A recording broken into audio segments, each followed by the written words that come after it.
Many thanks there, Tobias. Well, KCB Bank is hosting Australian banking and financial technology expert Retkin in Nairobi to deliberate the future of banking alongside KCB Group CEO and MD Joshua Oigara and ICT Cabinet Secretary Joe Musheru.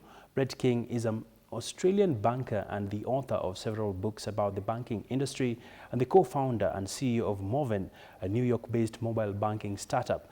He spoke to KTN Business earlier today. Kenya's probably ahead of much of the rest of the world in terms of fintech design. Having said that, there are other markets that get more investment in fintech, like the United States, Silicon Valley, Silicon Alley, and London, where more people are employed in fintech than here in Kenya.